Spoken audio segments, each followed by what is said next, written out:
Okay, so this is another example of a separable differential equation.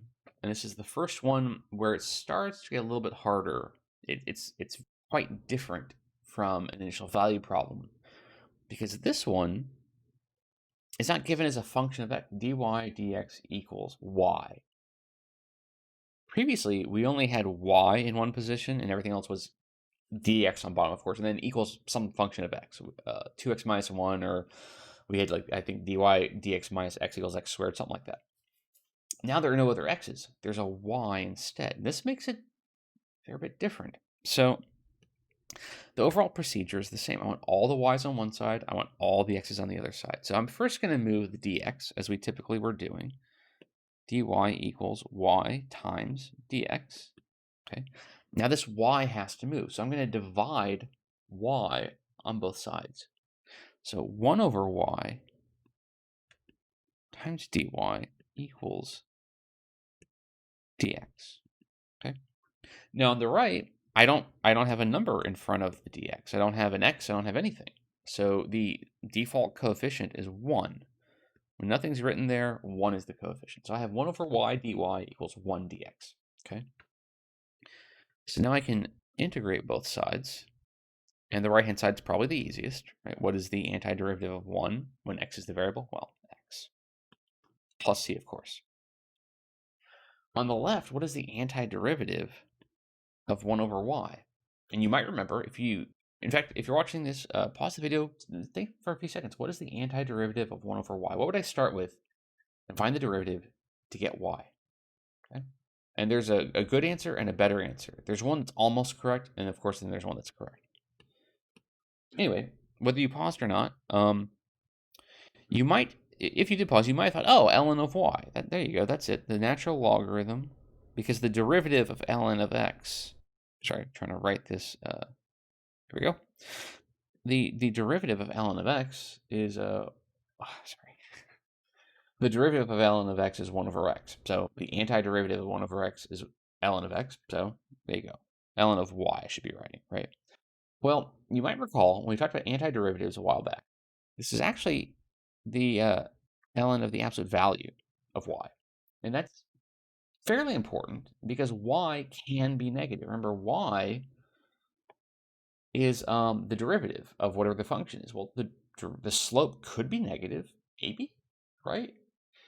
And when we're finding the antiderivative of 1 over y, there's no reason that y can't be negative. 1 over negative 1/2, 1 over negative 1/8, right? Y could be negative. But when you have the natural logarithm, ln of a negative value is not defined. The domain of the natural logarithm would be 0 to infinity, not including 0. 0 is not a valid input. Negative numbers are not a valid input for a logarithm, any logarithm. So we have to use the absolute value. So now we need to try to solve this equation for y, and it's not so simple. There's several, this is why I said that this is our first example that's not so simple, because we get to this algebra part, and getting y by itself is not so easy. So there's more than one way to do this. I'm just going to go through the way that seems easiest to me. So I have this ln, and I want to move it. So I'm going to think about, well, there's two ways to think about this. One is this. If you have, say, ln of something equals something, so ln of a equals b, right? Well, I can just say, well, by definition of what ln is, referring back to what ln is defined to be, this means that a equals e to the b power.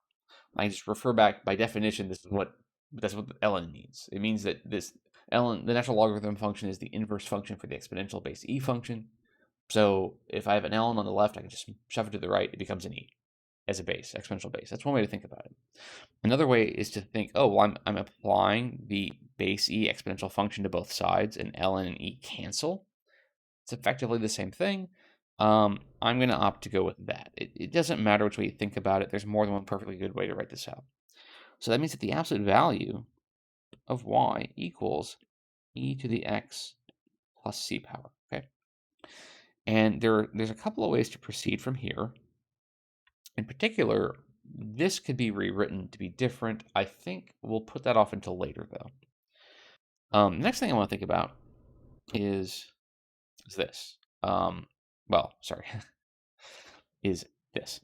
We have an absolute value. How do we deal with that? This means that y could be negative. You might think, oh, well, that means y equals plus or minus e to the x plus c. That's a reasonable way to think about it. But the problem with that is plus minus means we don't have a function. How do we deal with this? Well, this is where we need to bring in our initial value. So we're thinking about our initial value. 0, comma 1 is our initial value. When x is 0, y is 1. When x is 0, y is 1.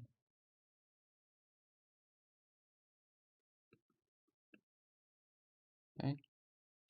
So y is positive. So 1 equals plus minus question mark e to the 0 plus c power. Well, 1 is positive, right? And e to whatever is always positive. An exponential function can't produce a negative result. So that means that we actually don't need that at all. Y is just e to the x plus c power. If our initial value had been different and we had something like, 0 comma negative 1, well, then we would keep the minus. But in this case, we don't. Again, I warned you this gets a little bit more complicated. So what this means is, for one thing, we don't have a minus here. It's y plus e to the x plus c power. But also, we can say, oh, well, that means 1 equals e to the c power. E to the c power is 1.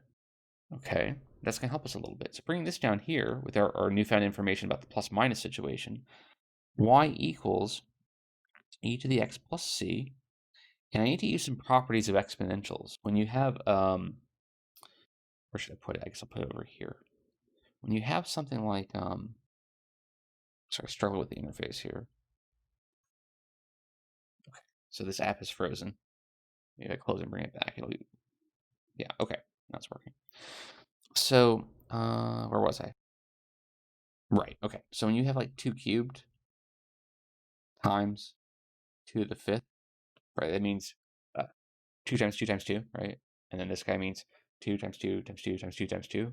So there's 3 of them and then 5 of them. That means there's 8 of them, right? 2 to the 8th power. I have 3 plus 5.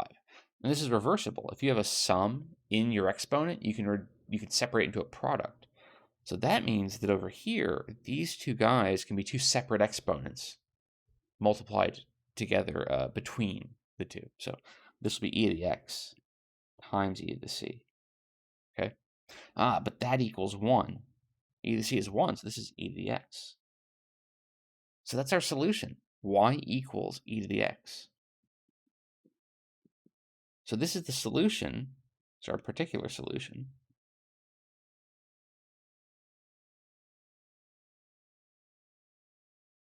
And this is why we're doing this example, because we've talked about this function quite a bit. Particular solution 2, dy dx equals y with the initial value 0, 1. Okay, this is what makes the base e exponential function special.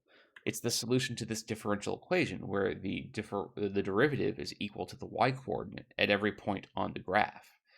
That's why the derivative of e to the x is e to the x, because that's what y is, right? dx of e to the x equals e to the x.